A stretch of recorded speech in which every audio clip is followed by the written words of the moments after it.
नमस्कार, अपन समाचारमा स्वागत छ। अब समाचार विस्तारमा। धनुषाको सबैलामा जयन्तीको बस करेन्ट लागेर मृत्यु भएको छ। 6 जनाको शवलाई परिवारजनलाई बुझाएको छ। सबैला नगरपालिकाको वडा नम्बर 4 कोठिया बल्टियामा 2 ख 1752 नम्बरको बसमा सिन्धुलीको दुधौली जितपुरबाट आएको जन्ती सवार बसमा 11,000 को भोल्टको विद्युतीय तारले करेन्ट लाग्दा उनीहरूको मृत्यु भएको धनुषाको 6 जनाको सब अञ्चल अस्पतालले बुझाएको छ। मृत्यु हुनेहरूमा सिन्धुली दुधौली 9 वर्षीय आक्रोश कुमार, सोही ठाउँ बस्ने वर्ष 20 की पूजा अधिकारी, वर्ष 17 की लीला अधिकारी, 10 वर्षका सूरज अधिकारी र 45 वर्षीय रामबाबु अधिकारी रहेका छन् भने धनुषा बल्टियाकै 60 वर्षकी केशम कुमु रहेका छन्। मृतक मध्ये रामबाबु अधिकारीको उपचारका क्रममा जनकपुर अञ्चल अस्पतालमा मृत्यु भएको थियो भने अन्यको घटनास्थलमै मृत्यु भएको धनुषाका प्रमुख जिल्ला अधिकारी प्रदीपराज कणेलले बताएका छन्। धनुषा जिल्लाको सबैला नगरपालिका वडा नम्बर 4 को कोठिया बल्टियाबाट दुलीली फर्कने क्रममा कोठिया बल्टियामा नै विद्युतको नाङ्गो तारमा रहेको बसमाथिको ट्याङ्का टच हुन गई अचानक बसमा आग लागि भयो। तत्काल त्यहाँ 6 जनाको मृत्यु भएको भन्ने जानकारी प्राप्त भयो र 1 जना ल्याउँदै गर्दा मृत्यु भएको भन्ने छ। तर हामीसँग अहिले आधिकारिक डाटा 6 जनाको मृत्यु भएको भन्ने छ। दुला र दुलै छुट्टै बसमा हुनुभएको कारणले गर्दाखेरि उहाँहरूको अवस्था सामान्य छ कि त्यो घटनामा संलग्न हुन सक्नु भएन। दुला रामवरण कुमार र दुलै सरस्वती कुमारी दनवार सकुशल हुनुहुन्छ। सो बसमा अन्दाजित 30-35 जना चढेको अनुमान गरिएको थियो। अहिले 3 जना बिरामी जनकपुर अञ्चल अस्पतालमा हुनुहुन्छ। 1 जना 2 वर्षीय बच्चा भेन्टिलेटरमा छ, उहाँको अवस्था अलि सिरियस छ। अस्पताल प्रशासनले मेडिकल सुपरिन्टेन्डेन्टको कमान्डमा सर्जन, एनेस्थेसिया, अर्थोपेडिक लगायत सबै फ्याकल्टीका डाक्टर, नर्स, सम्पूर्ण स्वास्थ्य कर्मीहरू सबै अस्पतालबाट उपलब्ध हुन सक्ने र बजारबाट उपलब्ध हुन सक्ने सबै सुविधाहरू लिएर पर्याप्त मात्रामा पूर्व तयारी अवस्थामा बेड खाली गराउनु भएको छ। यसमा यो ट्रङ्क करिब 3.5-4 फिटको अग्लो थियो, त्यो 11,000 भोल्टमा सट्यो। त्यसपछि यो घटनास्थलको कस्तो चाहिँ अवस्था? घटनास्थलको अवस्था छ, अब हामीहरू त गयौँ त्यहाँबाट सबै लासहरू त्यहाँ पठाइदिएछौँ। मान्छे घाइते जुन छ उहाँहरू पनि आइसक्नु भएको छ। तर अब त्यो मान्छेहरू त्यहाँ धेरै जम्मा भएको थियो। अब त्यहाँबाट हामीहरू बस हटाएर खाली गराइसकेको छौँ। यो पटक यस्ता घटनाहरू चाहिँ 11,000 का तारमा चाहिँ करेन्ट लागेर हुने यो विद्युतीय संरचनाहरूको कतै न कतै यो दोष हो कि के पाउनु भएको छ? यसमा विद्युतीय संरचनाहरूको धेरै दोष छ। हामीहरू कति पटक भनिरहेछु हाकिमहरूलाई कि तपाईँहरू यो लाइन माथि तानिदिनुहोस्। गाउँघरमा पनि यस्तै अवस्था छ। यो त एउटा रोडमा हो, गाउँघरमा पनि यस्तो अवस्था छ, लाइनको अब दुर्व्यवस्था छ। त्यो कारणले कुनै बेला पनि अरू पनि घटना हुन। जन्ती बस सिन्धुलीको दुधौली जितपुर कमला खोजतर्फ गइरहेका बेला बसमाथि राखिएको बाकस, ट्रङ्क वा विद्युतको तार छोपिएपछि करेन्ट प्रवाह भएको प्रहरीले जनाएका छ। घटनामा अन्य 10 जना घाइते भएका छन्। घाइतेहरूमध्ये 7 जनाको अवस्था गम्भीर रहेको छ। घाइतेमध्ये सिन्धुली कटारीका पवन परियारलाई थप उपचारका लागि आज बिहान विराटनगर पठाइएको छ। गम्भीर घाइतेहरूमा सिन्धुली दुधौलीका फुलकुमारी कुँवर, बद्री कुँवर, कुञ्जन कुमार, लील प्रसाद अधिकारी, महेन्द्र अधिकारी, राजकिन अधिकारी रहेका छन्। त्यसै गरी रामनारायण अधिकारी, सरस्वती अधिकारी, हरवन कुमारको अवस्था सामान्य रहेको छ। नेपाल विद्युत प्राधिकरणले धनुषाको सबैला नगरपालिका 4 स्थित कोठिया बल्टियामा जन्ती बसमा करेन्ट लागेर मानवीय क्षति भएको घटनाप्रति दुःख व्यक्त गरेको छ। प्राधिकरणले उक्त दुर्घटना हुनुमा आफ्नो तर्फबाट कुनै पनि लापरवाही नरहेको र नगरेको प्रश्न पारेको छ। प्राधिकरणका सखुवा शाखा प्रमुख राजकुमार रमनले राससँग कुरा गर्दै बसको छतमा राखिएको टिनको ट्रङ्क 11 केबी प्रसारण लाइनको नाङ्गो तारमा छुँदा करेन्ट प्रवाह भएको बताउनुभयो। त्यस स्थानमा प्रसारणको तार लत्रिएको गुनासो यसअघि कहीँबाट नआएको उहाँले स्पष्ट पार्नुभयो। सबैला नगरपालिकाले भने प्राधिकरणको लापरवाहीले घटना भएको आरोप लगाएको छ। कोठिया बल्टियाका जन्ती लिएर सिन्धुली फर्कदै गरेको बसमा शुक्रबार साँझ करेन्ट प्रवाह हुँदा 6 जनाको मृत्यु भएको थियो। घाइतेहरूको जनकपुर अञ्चल अस्पतालमा उपचार भइरहेको छ। झापाको भद्रपुरमा आज एकजनाको उद्योगीको शङ्कास्पद मृत्यु भएको छ। भरतपुर 10 प्रगति चोकमा अवस्थित मनसा सिमेन्ट उद्योगका व्यवस्थापक कमल सिंह डुगलको शङ्कास्पद मृत्यु भएको हो। उद्योगको क्वार्टरमा उनको शव शङ्कास्पद अवस्थामा भेटिएको झापा प्रहरले जनाएको छ। उनको हातखुट्टा बाँधेर घाँटी थिची मुखमा सिरानी खोजेर हत्या भएको प्रहरीको भनाइ छ। घटनास्थलमा घेराबन्दी गरेर प्रहरले अनुसन्धान सुरु गरेको छ। जनकपुरको भैरव चोक स्थित रहेको चिल्ड्रेन पार्कलाई स्थानीय युवाहरूले स्मार्ट पार्क बनाउने भएको छ। विगत 10औं सातादेखि उक्त पार्कको सफाइमा जुटेका जनकपुरका युवाहरूले पार्कलाई व्यवस्थित गर्दै जनकपुरमै स्मार्ट पार्कको स्वरूप दिने जनाइएको छ। एलायन्स युथ क्लब जनकपुरका अध्यक्ष इन्चार्ज अन्सारीको अगुवाईमा आज 10औं सप्ताह सरसफाई गरिएको हो। पार्कलाई व्यवस्थित तुल्याउनेको लागि यहाँका केही युवाहरूले सहयोग गरे पनि सरकारवाला पक्षबाट हुनुपर्ने सहयोग नभएको भन्दै आपत्ति जनाए। जनकपुर क्लिन एन्ड ग्रिनतर्फ अग्रसर भएको बेलामा यहाँका मुखैटाहरूले फोटो र सेल्फी तान्न मात्रै कहिलेकाहीँ आउने गरेको आरोप लगाए। पार्कलाई स्मार्ट पार्क बनाउनुको लागि राजपाका विद्यार्थी नेता रोशन झा, अभियन्ता किशन शाह, फैजल राइन, आदित्य यादव, केयुम राइन लगायतका युवाहरूको बृहत सहयोग र हातोमालोको कारण पार्कलाई व्यवस्थित बनाउन सकिने असर जागेर आएको छ। पार्टीका लागि चाहिएको मुख्य ढोका निर्माण गरिसकेको भए पनि स्थानीय केही होटल तथा ठेला व्यापारीहरूले पार्कभित्र रक्सीको बोतल, पानीको बोतल लगायतका प्लास्टिकका बोतलहरू फाल्ने गरेको देखिएको छ। उनीहरूलाई समेत पार्कभित्र कुनै प्रकारको फोहोर मैला नफाल्न आग्रह गरिएको बताउँदै नगरपालिकाले फोहोरको लागि चारैतर्फ डस्टबिनको व्यवस्था गरिदिए उत्तम हुने बताए।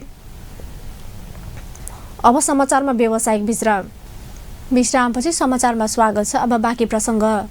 प्रधानमन्त्री केपी शर्मा ओली स्विजरल्यान्डमा आयोजित विश्व आर्थिक मञ्चको 49औं बैठकमा सहभागी भई आज स्वदेश फर्किनु भएको छ। प्रधानमन्त्री ओली नेपालतर्फबाट पहिलो पटक विश्व आर्थिक मञ्चको बैठकमा सहभागी भएर आज बिहान स्वदेश फर्किनु भएको हो।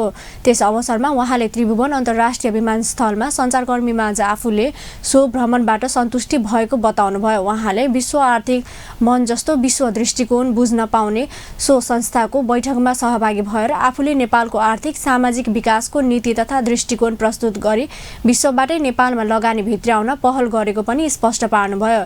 विश्व नेताहरूसँग भेटघाटमा नेपालमा अन्तर्राष्ट्रिय लगानी भित्रने र सरकारले लिएको समृद्ध नेपाल, सुखी नेपालको सपना साकार हुने प्रधानमन्त्री ओलीको विश्वास छ। प्रधानमन्त्री ओलीले सो भ्रमणबाट स्विजरल्यान्ड र नेपाल बीचको सम्बन्ध अझै प्रगाढ हुने विश्वास पनि व्यक्त गर्नुभएको परराष्ट्र मन्त्री प्रदीप गेवालीले जानकारी दिनुभयो।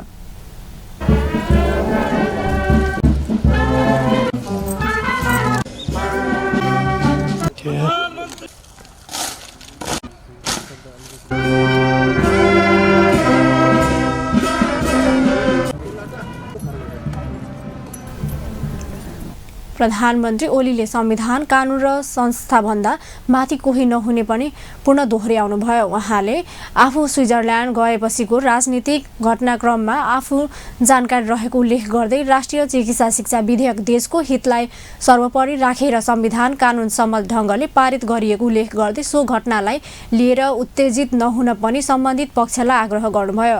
अनसनरत डाक्टर गोविन्द केसीसँग गरिएको सहमति विपरीत सो विधेयक पारित गरियो भनी राखेको प्रश्नमा प्रधानमन्त्री ओलीले तर्क र तथ्यको आधारमा देशको हितमा काम गरिएको पनि बताउनुभयो। उहाँले विपक्षका विरोधका बावजुद पनि सो विधेयक पारित गर्नु स्वाभाविकै भएको पनि बताउनुभयो। लोकतन्त्रमा विरोध हुनुलाई स्वाभाविकै रूपमा लिनुपर्ने प्रधानमन्त्री ओलीको भनाइ थियो। प्रधानमन्त्री ओलीले 3 करोड जनसङ्ख्या भएको देशमा केही असन्तुष्टिहरू देखा पर्नुलाई अन्यथा लिन नहुने पनि बताउनुभयो।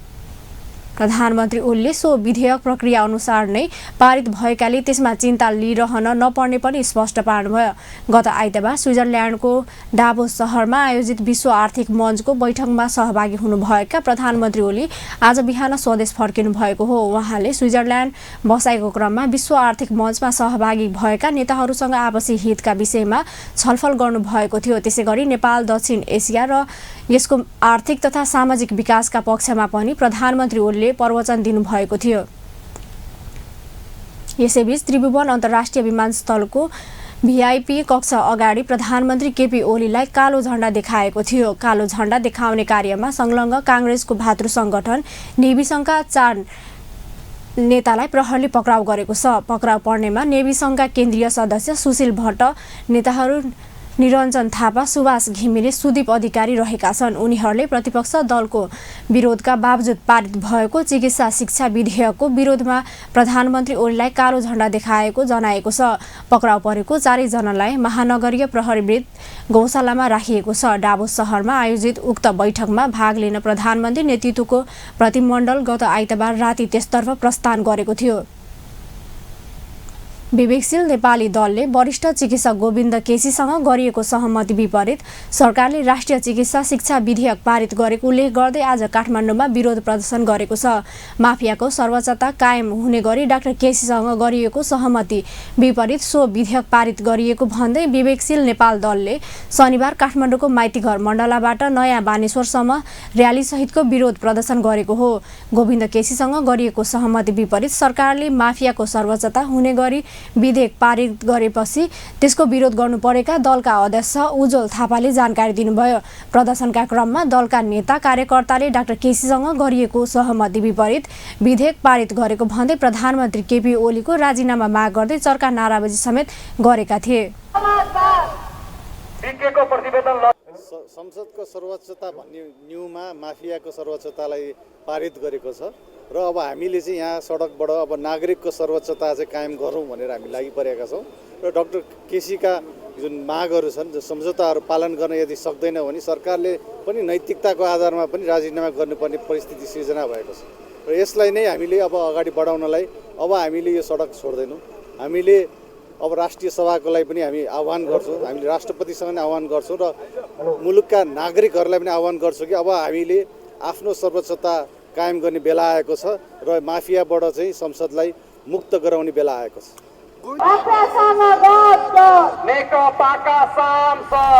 दलले संसदीय सर्वोच्चताको नाममा माफियाको सर्वोच्चता हुने गरी सो विधेयक पारित गरिएको उल्लेख गर्दै नागरिक सर्वोच्चता स्थापित गराउन सडक सङ्घर्ष सुरु गरिएको पनि स्पष्ट पारेको छ।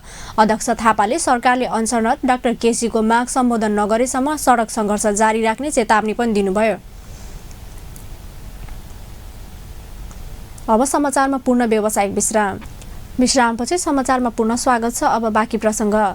बाबुराम भट्टराई नेतृत्वको नयाँ शक्ति पार्टी नेपालले यही माघ 15 गतेदेखि महाव्यापी लोकमार्ग जनसंवाद यात्रा अभियान सञ्चालन गर्ने भएको छ। नयाँ शक्ति पार्टी नेपालले आज काठमाडौँमा पत्रकार सम्मेलन गरी असल र राजनीति र समावेशी विकासका लागि भन्दै यही 15 गते मङ्गलबारदेखि मध्य पहाडी लोकमार्ग अन्तर्गत पूर्वमा पाँचथरको चिबा भन्ज्याङ स्थित, पश्चिममा बैतडीको झुला घाटसम्म 1 महिने जनसंवाद यात्रा अभियान सञ्चालन गर्ने जानकारी गराएको हो। असल राजनीति विकास र समृद्धिको यात्रालाई प्रभावकारी बनाउन जनतासँगै संवाद गरेर सुझाव दिन सो अभियान सञ्चालन गर्न लागि पार्टीका संयोजक डाक्टर बाबुराम भट्टराईले जानकारी दिनुभयो। हिमाल पहाड र तराईका सबै जिल्लालाई छुने भएकाले सो अभियान मध्य पहाडी लोकमार्ग भित्र सञ्चालन गर्ने योजना तय गरिएको पनि उहाँले स्पष्ट पार्नुभयो। के निर्धारण गर्छ, देश र समाजको दिशाबोध गर्छ भने राजनीतिलाई असल नबनाएसम्म, राजनीतिलाई चाहिँ भ्रष्टाचार र चाहिँ अनियमितताको दलदल मुक्त नगरेसम्म हामीले चाहिँ निकास पाउँदैनौँ। त्यसैले एउटा त असल राजनीति के हो, यो कसरी चाहिँ जनताले के अनुभूति गरेका छन्, वैचारिक राजनीतिक रूपमा अथवा चाहिँ व्यावहारिक रूपमा यो चाहिँ सुशासनका क्षेत्रमा, सदाचारका क्षेत्रमा कहाँ हाम्रा कमजोरीहरू छन्, माथिदेखि तलसम्म यसरी बुझौँ र जनताको त्यो बारेमा सुझाव लिउँ। यो फोहोर बनेको राजनीतिलाई, राजनीतिप्रति घृणा फैलिएको अवस्थाले चाहिँ कसरी सकारात्मक ढङ्गले चाहिँ रूपान्तरण गर्न सकिन्छ भनेर जनताको सुझाव लिन्छ, ताकि भुइँ तहको जनता, स्थानीय तहमा क्रियाशील जनताले कसरी त्यो अनुभूत गरेका छ। एउटा हामी त्यो अध्ययन गर्न चाहन्छौँ, त्यो कुरा विषयमा जनतासँग संवाद गर्न चाहन्छौँ। दोस्रो कुरा, विकास र समृद्धि त अहिले हाम्रो थेउ जस्तै राष्ट्रिय थेउ नै बनेको छ, हामी सबैको चाहना एउटा राष्ट्रिय भोग पनि त्यो बनेको छ।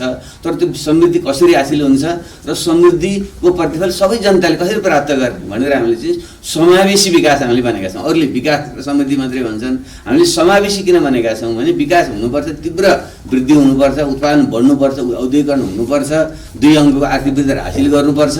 तर त्यसको प्रतिफल फेरि यो देशका सबै वर्ग, जाति, क्षेत्र, लिङ्ग, समुदायले पनि पाउनुपर्छ भनेर हामीले समावेशी विकास भनेका छौँ। यो फरक त्यहाँनिर हो।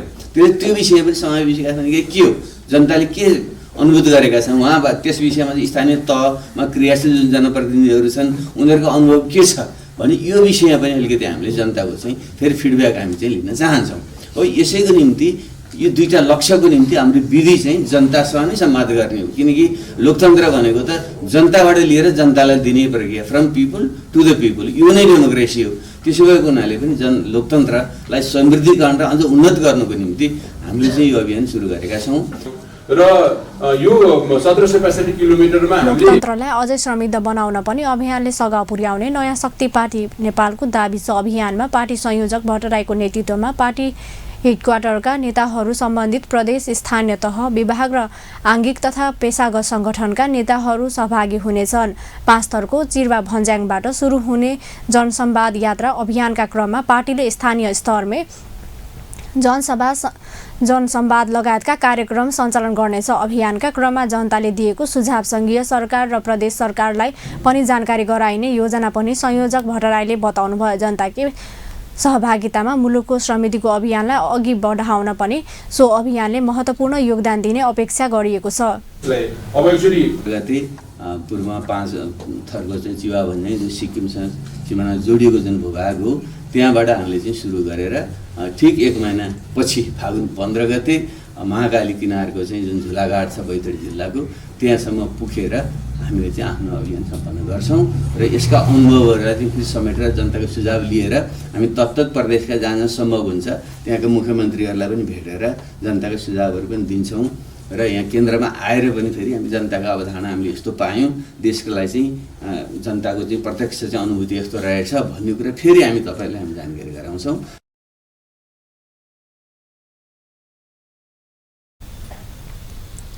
पूर्व प्रधानमन्त्री भट्टराई अर्थमन्त्री नभएकै बेला मध्य पहाडी लोकमार्ग निर्माणको काम सुरु गरिएको थियो। सोही लोकमार्ग निर्माणको कामको अध्ययन गर्न पनि सो अभियान उपयोगी हुने भट्टराईले बताउनुभयो। आज जनवरी 26 तारिक हरेक वर्ष झै यसपटक पनि भारतले आफ्नो 70औं गणतन्त्र दिवस मनाइरहेको छ। यो अवसरमा सन्देश दिँदै नेपालका लागि भारतीय राजदूत मनजीव सिंह पुरीले नेपालमा भएका सम्पूर्ण भारतीय नागरिकलाई शुभकामना व्यक्त गर्नुभएको छ। उहाँले नेपाल र भारतबीचको मैत्री सम्बन्धलाई लामो समयदेखि मनाउँदै आएका र साथ दिँदै आइरहेका नेपाली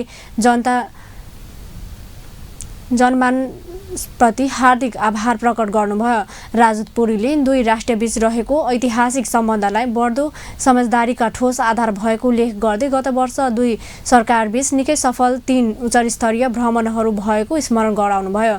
ती भ्रमणका क्रममा भू आधारित जलमार्ग, कृषि र रेल सञ्जाल जस्ता क्षेत्रमा नव समझदारी सहित अन्य विविध क्षेत्रहरूमा थप सहकार्यका लागि मार्ग प्रशस्त हुनलाई उहाँले भ्रमणको नतिजाका रूपमा लिनुभएको छ। राजदूत पुरीले नेपाल सरकारको समृद्ध नेपाली, सुखी नेपालीको लक्ष्यलाई पूरा गर्नका लागि साझेदारी अझ अगाडि बढाउने विश्वास पनि व्यक्त गर्नुभयो। गणतन्त्र दिवससँगै नेपाल भारत सहकार्यको गाँठो पनि 7 दशकको पुगेको छ। हस्त अपन न्युज अहिलेलाई यति नै। पल पल खबर तेज नजर हेर्दै रहनुहोला अपन टेलिभिजन। नमस्कार।